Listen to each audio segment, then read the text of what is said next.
ایک شخص تھا، بادشاہ تھا، بڑا عجیب اس نے وصیت کی اپنے بیٹوں سے، میں مر جاؤں نا تو مجھے دفن نہ کرنا، مجھے ایک لوہے کا صندوق بنانا، لوہے کے میرا جو تابوت ہے وہ لوہے کا بنانا، اس تابوت کو ایک لوہے کے صندوق میں ڈال دینا اور اس کو چھت کے ساتھ لٹکا دینا، دفن نہیں کرنا۔ بچوں نے کہا یہ کیسی وصیت کر رہے ہیں آپ بادشاہ سلامت؟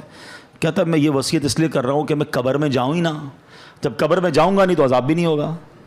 اس کی اپنی منطق تھی، تو مرا تو بچوں نے اس کی وصیت پر عمل کیا، لوہے کا تابوت بنایا، اس کو تالا لگایا، اس کو لوہے کے صندوق میں ڈالا، اس کو بھی تالا لگایا، پھر زنجیر سے اس کو لٹکا دیا چھت کے ساتھ۔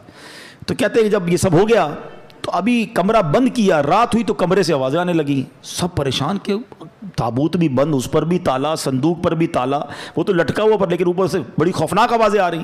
ڈرتے ڈرتے صندوق کھولا، تابوت کھولا تو دیکھ کر حیران رہ گئے کہ اس تابوت میں اس بادشاہ کی لاش کے اوپر ایک سانپ بیٹھا ہوا ہے، اس کے چہرے کو کاٹ رہا ہے، کوئی جگہ نہیں تھی، کوئی سوراخ نہیں تھا، وہ کیسے پہنچا اندر؟ سب حیران۔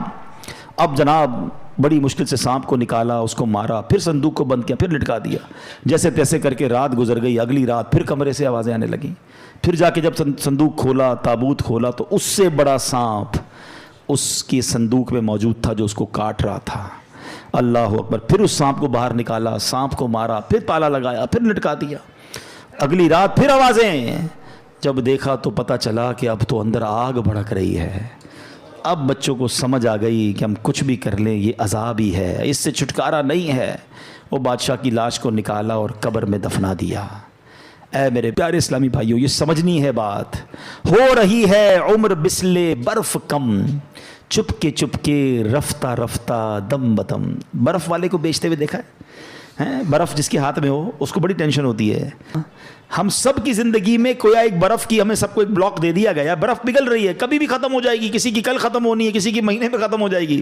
تو شاعر کیا خوب بات سمجھا رہے ہیں، ہو رہی ہے عمر مثل برف کم، چپ کے رفتہ رفتہ دم بدم، سانس ہے ایک راہ روئے ملک عدم، دفعتن ایک روز یہ جائے گا تھم، ایک دن مرنا ہے آخر موت ہے، کر لے جو کرنا ہے آخر موت ہے، آخرت کی فکر کرنی ہے ضرور، جیسی کرنی ویسی بھرنی ہے ضرور، عمر ایک دن یہ گزرنی ہے ضرور، قبر میں میت اترنی ہے ضرور، ایک دن مرنا ہے آخر موت ہے، کر لے جو کرنا ہے، مرنا پڑے گا اور مرنے کے بعد اپنی کرنی کا پھل بھگتنا پڑے گا۔